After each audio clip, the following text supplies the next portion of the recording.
मौन की शक्ति, एक कहानी जो आपकी सोच बदल देगी। दोस्तों, कभी आपने गहराई से सोचा है कि हमारे जीवन में दुखों की संख्या इतनी अधिक क्यों है? क्या कभी आपने इसके मूल कारण को समझने की कोशिश की है?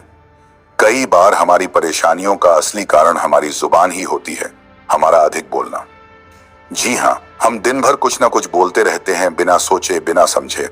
हम भूख के अनुसार खाना खाते हैं, काम जरूरत के मुताबिक करते हैं, लेकिन क्या हमने कभी यह सोचा है कि हम कितनी बातें करते हैं? क्या वह सभी बातें जरूरी होती हैं? कभी अकेले बैठकर खुद से यह सवाल पूछिए, आज मैंने क्या बोला, क्यों बोला और क्या वह जरूरी था?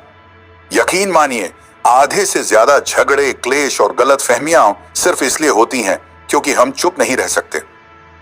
आज की इस प्रेरक कहानी में हम जानेंगे मौन की ताकत को, जो न सिर्फ हमारे जीवन को शांत करता है बल्कि हमें भीतर से सशक्त भी बनाता है। पुराने समय की बात है। एक शांत सुरम्य गांव में एक महान संत रहा करते थे। वे कम बोलते थे, लेकिन जब भी कुछ कहते तो वह सीधे दिल को छू जाता। लोग दूर दूर से उनके पास मार्गदर्शन लेने आते थे। उनकी चुप्पी में भी एक गूंज थी, आत्मा को जगाने वाली। उसी गांव में एक चंचल और बहुत ही बातूनी लड़का था। नाम था रमेश। वो हर वक्त बोलता ही रहता था, कभी खुद से, कभी दूसरों से। स्कूल में, घर में, हर जगह उसका यही हाल था। उसके माता पिता और शिक्षक कई बार उसे समझाते कि कभी कभी चुप रहना भी जरूरी होता है, लेकिन रमेश तो जैसे सुनता ही नहीं था। आखिर एक दिन उसके माता पिता उसे संत के पास ले गए। उन्होंने संत से प्रार्थना की, गुरुदेव, कृपया हमारे बेटे को मौन की शक्ति का महत्व समझाइए। संत मुस्कुराए और बोले, कल सुबह इसे मेरे साथ जंगल भेज देना। मैं इसे एक ऐसा पाठ पढ़ाऊंगा जो इसे जीवन भर याद रहेगा। अगली सुबह रमेश संत के साथ जंगल की ओर चला। वे दोनों गहरे जंगल में पहुंचे और एक सुंदर कल कल बहते झरने के पास बैठ गए। संत ने कुछ नहीं कहा, बस इशारे से रमेश को बैठने के लिए कहा। रमेश थोड़ा परेशान हुआ, सोचा, गुरुजी बोल क्यों नहीं रहे? लेकिन वह सम्मानवश चुप रहा। घंटों बीते बिना कोई बात, बिना कोई आवाज। धीरे धीरे रमेश के मन का शोर थमने लगा। उसे पहली बार सुनाई दी प्रकृति की आवाजें, पंछियों की मधुर चहचहाहट, पत्तों की सरसराहट, पानी की बहती धारा की मीठी रुनझुन। और फिर उसके भीतर कुछ बदलने लगा। एक अनकही शांति उसके अंदर उतरने लगी। बेचैनी कम हो गई और मन स्थिर होने लगा।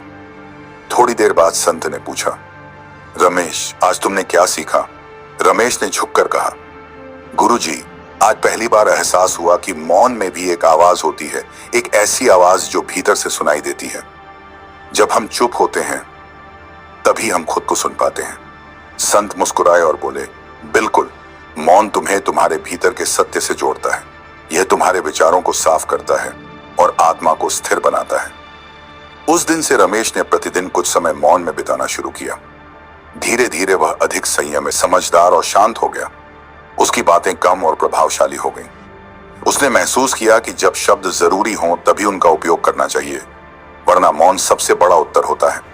लेकिन एक बात और याद रखो दोस्तों, आज का जमाना ऐसा है जहां लोग आपकी चुप्पी को आपकी कमजोरी समझ लेते हैं। अगर कोई आपको बार बार तंग करता है, स्कूल में, ऑफिस में या किसी और जगह, तो वहां चुप रहना कमजोरी नहीं लगता है। मौन की शक्ति वहां है जहां वह समझदारी के साथ इस्तेमाल हो। लेकिन जब बात आत्मसम्मान की हो तो अपनी आवाज बुलंद करना भी उतना ही जरूरी है। बात सिर्फ चुप रहने की नहीं है, बल्कि सही वक्त पर सही बात कहने की है।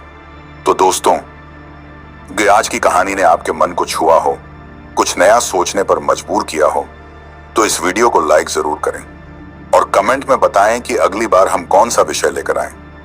मिलते हैं अगली वीडियो में, तब तक के लिए मौन में शक्ति है और शक्ति में मौन।